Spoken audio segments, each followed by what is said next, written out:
Admiral Tay stood on the command deck of the Artaxian flagship, his tall frame silhouetted against the burning remnants of Proxima Station. Stars glittered beyond the massive viewport as debris floated past. He allowed himself a small smile, rare for his species. After 8 years of brutal war, the Galactic Alliance had finally fallen.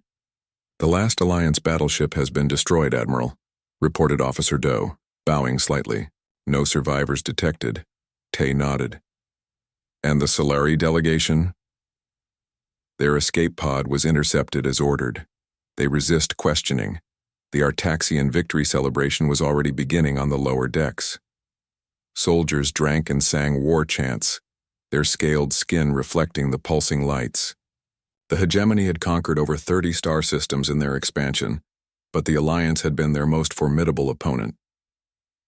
"Bring the main Solari diplomat to me," Tay ordered. Minutes later, 2 guards dragged in a wounded Solari. The blue-skinned being's 4 eyes blinked weakly in the harsh light of the command deck. "Your Alliance has fallen," Tay said simply. "Your forces are scattered. Your leaders are dead. Tell your remaining people to surrender." The Solari laughed, a wet sound that brought blue blood to his lips. "You know nothing, Artaxian. This isn't the end." Tay moved closer. "The Caledorians have retreated to their home system. The Vespians lost their queen carrier. The Solari fleet is destroyed. Who remains to oppose us?" "They're coming," the diplomat whispered. "The Alliance kept them hidden. Our last resort." "Who?" Tay demanded. "Humans." Officer Min, monitoring communications nearby, looked up. "Admiral, we're receiving strange signals from the outer rim, pattern unknown." Tay barely glanced in her direction. "A new weapon system, perhaps?" The dying Solari smiled. "Not a weapon. A species, from a world called Earth." "More Alliance propaganda," Tay said dismissively. "We've mapped every inhabited world in this sector. Not Earth. We hid them, protected them. Now they'll protect us." The command deck fell silent. The Solari's breathing grew ragged. "What makes these humans so special?" asked Tay with obvious skepticism. "They evolved differently. Where we sought harmony, they embraced conflict. Where we specialized, they adapted to everything. Where we built societies on order, they thrived in chaos." Officer Min interrupted again. "Admiral, the signal is spreading. 3 more sources detected." The Solari's voice dropped to a whisper. "You think you know war, Artaxian? Humans were born in it, shaped by it." Tay turned away. "Remove him. Prepare a full report on these humans from our databases." As the guards dragged the diplomat out, he called back weakly. "They don't stop, Artaxian. They never stop." Later, in his private quarters, Tay reviewed the sparse information available. Scattered reports mostly dismissed as myths. A bipedal species from a high-gravity world, supposedly capable of healing from severe injuries, known for unpredictable behavior. A knock at his door interrupted his reading. "Enter," he called. "Officer." Min bowed. "Admiral, we've intercepted a message from Alliance resistance cells. It confirms the Solari's claim. There is a planet called Earth." Tay leaned forward. "And?" "According to the message, they've called for human assistance. The first human ships have already launched." Tay laughed. "One planet against the hegemony? Let them come." Min hesitated. "There's more, sir. The message contained a warning for Alliance species, it said. When the humans arrive, stay out of their way." The celebration continued throughout the flagship and across the Artaxian fleet. Victory banners unfurled from warships. Soldiers received medals. Admiral Tay was praised by the Hegemony Council for ending the Alliance threat. A week later, the first Artaxian outpost went silent. When scouts arrived, they found no survivors. The defense systems had been bypassed. The weapons remained unfired. The only clue was a simple message carved into the command center wall. "We are coming." Tay dismissed it as the work of scattered Alliance forces. Then a second outpost went dark. Then a third. At the 4th attacked outpost, they found security, footage. Bipedal figures moved with shocking speed through the facility. They coordinated perfectly without visible communication. When wounded, they continued fighting. Scientist Song analyzed the footage. Their biology appears remarkably versatile, Admiral. They show signs of high intelligence combined with physical capabilities exceeding our expectations. Can they be stopped? Tay asked. Song hesitated. The Solari may have been correct. These humans, they fight differently. As reports of more attacks reached the flagship, Tay stood again at the viewport. The celebration had ended. The victory suddenly felt hollow. Admiral, Officer Doe said from behind him, we've detected an unidentified ship approaching. Alliance design? No, sir. Nothing we've ever seen before. Tay's face hardened. Open communications. On the screen appeared a being with flat teeth, thin skin and eyes showing no fear. This is Admiral Tay of the Artaxian hegemony. Identify yourself. The human smiled. We're here to talk about surrender. Your surrender? Tay asked. No, the human replied simply. Yours. Scientist Song bent over her workstation, eyes fixed on the battle footage playing on repeat. The human moved like liquid, dodging Artaxian, fire that should have been impossible to avoid. 3 weeks had passed since the first contact and 7 more outposts had gone silent. You've been watching that for hours, said Officer Min, placing a steaming cup beside her. Song didn't look up. They shouldn't be able to move like this.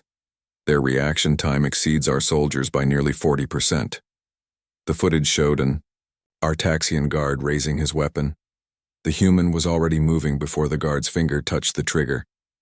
Then came the part that fascinated Song the most. The human took a direct hit to the shoulder, stumbled for only a second, then continued fighting. They endure pain differently, she murmured. See how it registers but doesn't stop them? Min leaned closer. Admiral Tay wants your report by morning.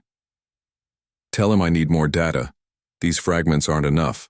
On the command ship, Admiral Tay faced the Hegemony Council's holographic projections. Their scaled faces showed rare concern. 3 supply ships destroyed this week, said Council Elder Quan. 2 mining colonies have stopped responding. The humans are becoming more than a nuisance. Tay straightened his uniform. We're tracking their movements. They appear to operate from mobile bases, never staying in one location. And their numbers? Asked another council member. Unknown. They attack in small groups, then vanish. We've captured none alive. Elder Quan's eyes narrowed. The Alliance forces are regrouping under human leadership. This was supposed to be a clean victory, Admiral. We will contain this threat, Tay promised. The meeting ended, leaving Tay alone with his thoughts. He pulled up a star map showing attack locations. No pattern emerged. The humans struck randomly, impossibly far apart, as if they could predict where Artaxian forces would be weakest. His communication panel lit up. Admiral, we've detected an unidentified vessel near Outpost 12. Classification? Small, fighter class. Alone. Tay smiled. Perfect. Send the Relentless to intercept. I want prisoners this time. The Relentless was his finest destroyer, carrying 400 elite troops. 1 human ship stood no chance. 6 hours later, his communication panel lit up again. Admiral, the Relentless is gone. Explain. The human ship allowed itself to be captured. Once in the docking bay, it exploded. And before that, reports suggest humans had already boarded. They took control of the weapon systems and detonated them from inside. The Relentless was destroyed from within. Cold fear settled in Tay's stomach.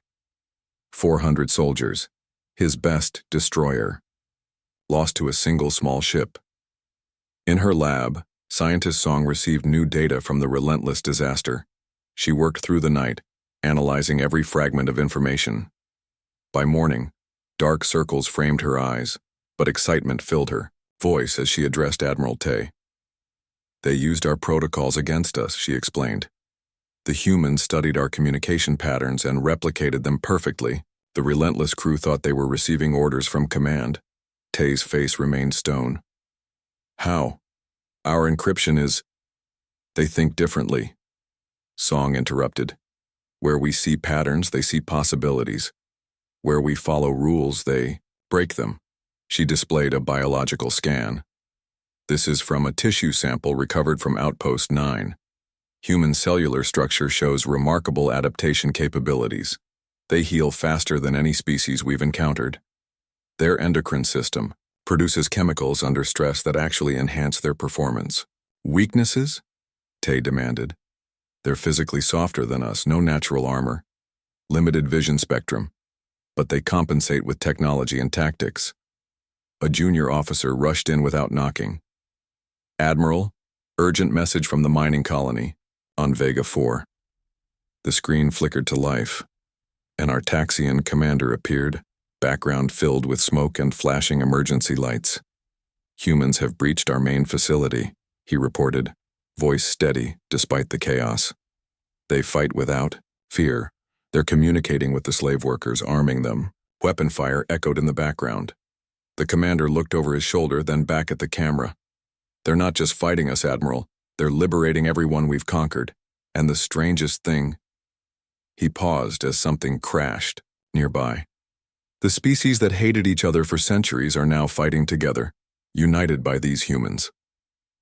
The transmission cut out. Tay turned to Song. How many ships do we have near Vega 4? None close enough to help. That night, reports came in of 6 more attacks. Each followed the same pattern. Humans arrived, freed Artaxian prisoners, armed local resistance, and vanished before reinforcements arrived. On his private view screen, Tay studied the face of the human who had offered him surrender weeks ago. The human's confidence made sense now. They knew, he whispered to himself. They knew exactly what they were capable of. Song's voice came through his communicator. Admiral, I've found something. The humans aren't just soldiers. Their ship designs, their technology, they adapt everything they encounter. They're learning from us with each battle. Can we stop them? There was a long pause before Song answered. Not if we keep fighting them the way we've always fought everyone else. Officer Han sat across from the human prisoner in the bare interrogation room. This was the first human they had captured alive, and only because the human's escape pod had been damaged during the battle at Vega 4. Even then, it had taken 6 soldiers to subdue him. The human looked unimpressive, smaller than an average Artaxian, with no scales, claws, or natural armor. Just soft skin and alert eyes that never stopped moving. His hands were bound behind him, yet he appeared completely calm. What is your name? Han asked. Day, the human replied. Rank and purpose? Scout, explorer. Day smiled slightly. Currently, liberator. Han studied the human's face. Their intelligence reports had been correct. Humans used facial expressions extensively for communication. This smile suggested confidence, perhaps even amusement. How many human ships are deployed in this sector? Han asked. Enough, Day answered. Han leaned forward.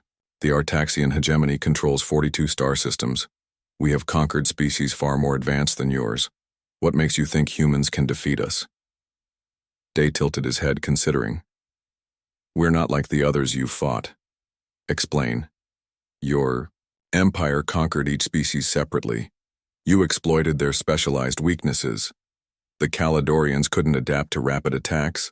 The Vespians collapsed without their leadership structure. The Solari were too dependent on their technology. Han nodded slowly. And humans? We have no single weakness. Our history is endless adaptation. On Earth we lived in deserts, ice, mountains, forests. We survived by changing. Han activated a screen showing footage of human attacks on Artaxian positions. You fight with unusual intensity. We evolved as prey animals, Dai said quietly. Always running from something bigger, stronger. We learned to work together. We learned to outsmart predators. Eventually, we became the predators. In a different room, Admiral Tay watched this exchange with scientist Song. Is he telling the truth? Tay asked. Song nodded. The biological data supports it. Their species shows evidence of surviving multiple near-extinction events. Each time, they emerged stronger. Back in the interrogation room, Han continued. Why did the Alliance hide your existence from us? They didn't hide us. They protected us. Day shifted in his chair. Your empire destroys any species that might challenge you. The Alliance gave us time to develop, knowing someday we'd be needed. Weapons, Han said. As allies, Day corrected. The Alliance species disagreed on everything except one truth. The hegemony must be stopped. Han's communicator buzzed. Admiral Tay's voice came through. Ask about their homeworld. Tell me about Earth, Han said. For the first time, Day hesitated. A beautiful blue planet. Challenging. We spent most of our history fighting each other, before we learned to cooperate. Fighting your own kind? Han seemed genuinely surprised. Thousands of wars, millions dead. We nearly destroyed ourselves several times. Day's eyes became distant. We know the cost of conflict better than anyone. Yet you seem designed for it. Not designed. Shaped. There's a difference. Later that day, 3 Artaxian colony worlds reported coordinated attacks. Thousands of slaves, Caledorians, Vespians, Solari, and dozen other species, rose up against their masters. Each uprising was led by small human teams. Admiral Tay paced his command center, watching the desperate reports flood in. They're using psychological warfare, he realized, making us believe they're everywhere at once. Song looked up from her console. They might be. Their ships are faster than ours, more efficient, and according to the prisoner, humans require less rest than our species. How is that possible? Tay demanded. They evolved to persist, Song explained. Their ancestors would chase prey until it collapsed from exhaustion. They call it persistence hunting. Now they're hunting us. Officer Han entered the command center. The prisoner has offered to negotiate. Tay's eye ridges rose in surprise. Bring him here. When Day was brought in, his hands still bound, he surveyed the command center with obvious interest. Impressive ship, he said. You wish to negotiate, Tay said coldly. Yes. Stop the war. Free the enslaved species. Return to your home systems. Live in peace with your neighbors. Several officers laughed. Tay did not. That is surrender, not negotiation. Day shrugged. Semantics. Why would we even consider this? Tay asked. Because in 1 month the main human fleet arrives. The command center went silent. Tay studied the human's face for signs of deception, but found none. How many ships? He asked quietly. Thousands, Dee replied. What you've seen so far is just our advance team. That night, 3 more Artaxian warships were destroyed in separate systems. The tactics were different each time. One ship's engines were disabled by a computer virus, another was lured into an asteroid field, the third was boarded and captured, intact. In his quarters, Tay reviewed everything they knew about humans. Their greatest strength wasn't their technology or even their adaptability. It was their unpredictability. They learn from every encounter, he murmured. They never make the same attack twice. Song's voice came through his communicator. Admiral, I've analyzed the human's DNA structure.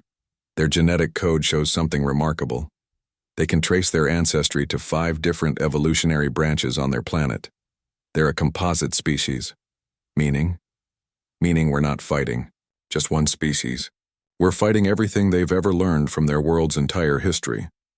Commander Jin moved silently through the captured Artaxian command center on Epsilon Station. The battle had lasted 17 days, longer than any Artaxian commander had predicted. Around him, humans and Alliance species worked together to secure the station, their once impossible cooperation now seamless. Status report, Jin requested, his voice calm despite not having slept in 36 hours. A Caledorian officer approached, her tall frame bending slightly in respect. All sectors secure, Commander. 53 Artaxian survivors in detention. The weapon systems are under our control, and the communication hub, operational. We're broadcasting the liberation message on all frequencies. Jin nodded and moved to the main viewport.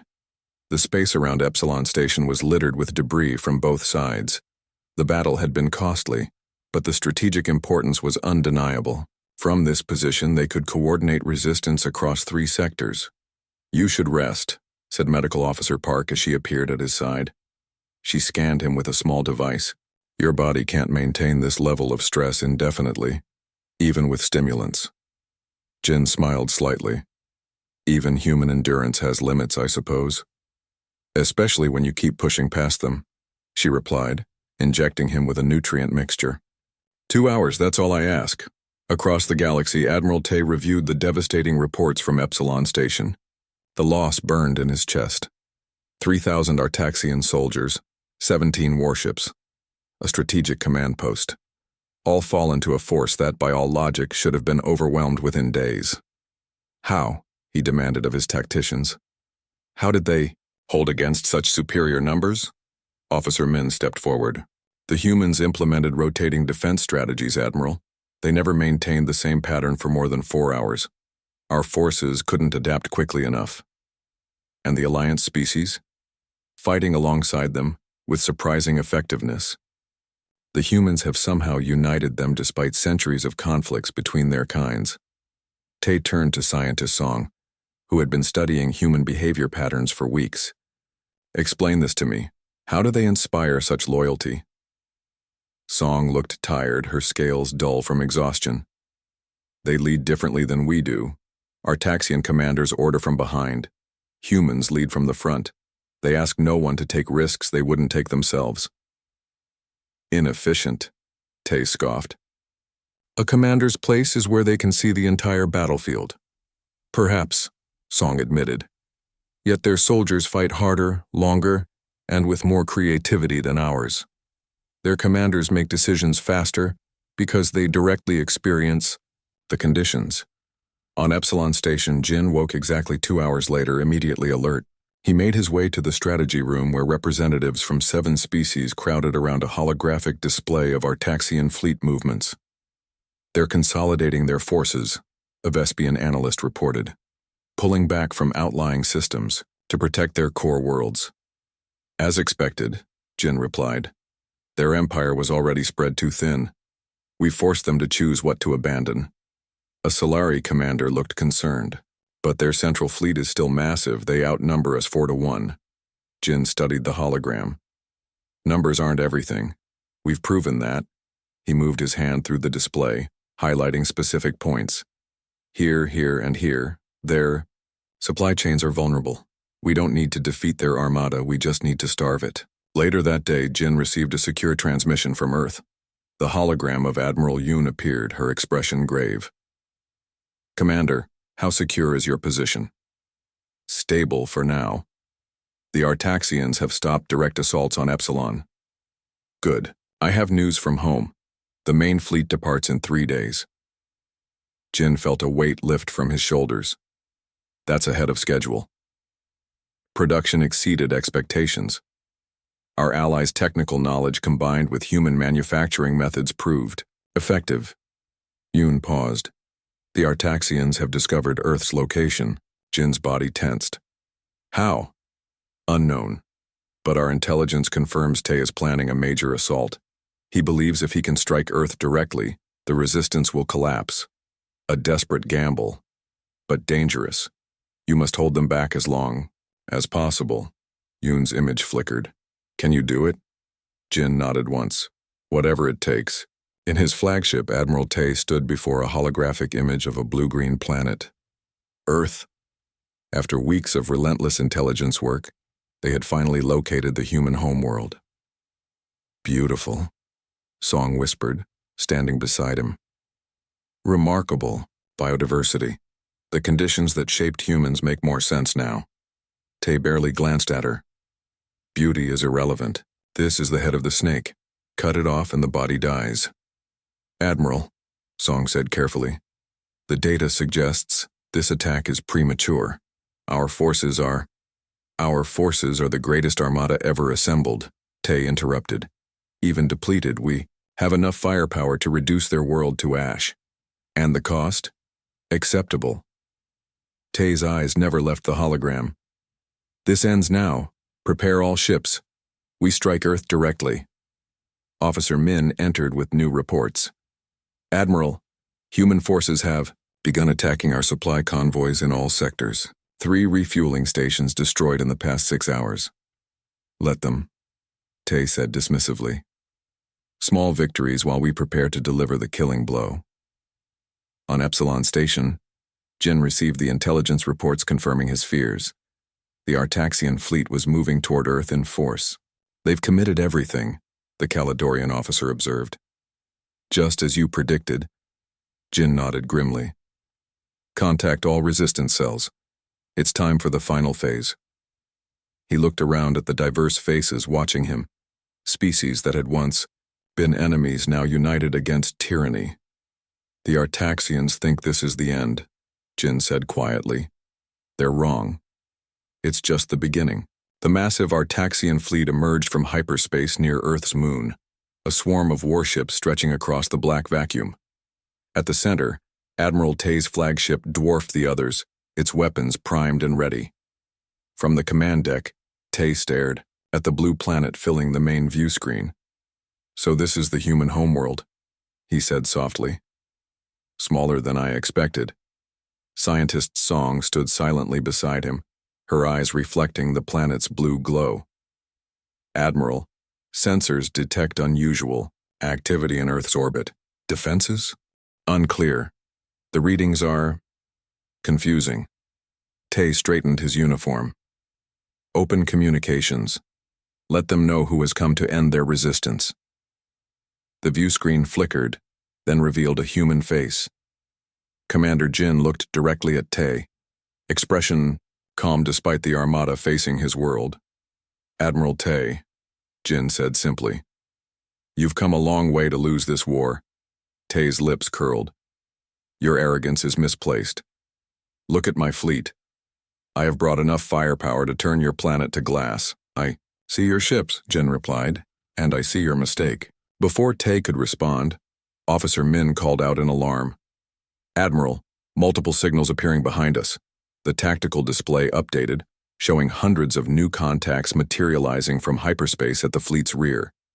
Then more appeared on the flanks. Within moments, the Artaxian armada was surrounded. Impossible, Tay whispered. Our intelligence confirmed Earth's main fleet was still days away. On the screen, Jin smiled slightly. We let you find Earth's location. We wanted you here. The first shots came from unexpected quarters. Nearly 1/3 of the Artaxian ships suddenly turned their weapons on their companions. Chaos erupted as Tay watched his carefully arranged formation dissolve. Traitors, he snarled. Which commanders have betrayed us? Song's voice was quiet. Not commanders, Admiral. The liberated species on those ships. The humans freed your slaves during previous encounters. They've been waiting for this moment. Outside, space itself seemed to erupt in fire as the battle expanded in all directions. The human ships moved, differently than anything Ty had seen before. Darting, spinning, coordinating in patterns that seemed random yet devastatingly effective. They fight like they've studied every battle in our history, Officer Min said in awe. They probably have, Song replied. Humans preserve their military knowledge obsessively. Every failure becomes a lesson. The flagship shuddered as multiple impacts struck its shields. Tay gripped his command chair, pride giving way to the first flickers of doubt. Status report. Shield capacity at 60%. 27 ships lost. Another 40 reporting heavy damage, Min answered, voice tight with stress. On the view screen, Jin's face remained calm. This can end now, Admiral. Surrender. Never, Tay spat. The battle intensified. Human ships began coordinated attacks on the flagship, darting in to deliver precise strikes before retreating. Each attack seemed to target specific systems, gradually dismantling the massive vessel's capabilities. In Earth orbit, Commander Jin coordinated the battle from a modest command ship. Around him, human officers worked alongside representatives from a dozen Alliance species. Their formation is breaking, reported a Caledonian tactical officer. The flagship is isolated, Jin nodded. Prepare boarding teams. A Vespian commander chittered in surprise. You mean to capture rather than destroy? This war ends today, Jin said firmly. But not with annihilation. We're better than that. On the Artaxian flagship, emergency lights bathed the command deck in red. Multiple systems had failed. Fires burned in the lower decks. Still, Admiral Tay refused to leave his post. "Admiral," Song pleaded, "we must evacuate. Their boarding parties will reach the command deck in minutes." "Go if you wish," Tay said coldly. "I will not run." When the humans finally breached the command deck, they moved with practiced precision. Elite soldiers secured the room while Commander Jin entered last unarmed. Tay stood facing him, tall and proud despite his defeat. "Have you come to execute me, human?" Jin shook his head. "If we wanted you dead, your ship would be atoms by now." "Then what?" "Understanding," Jin said simply. He gestured to the view screen, now showing the battle's aftermath.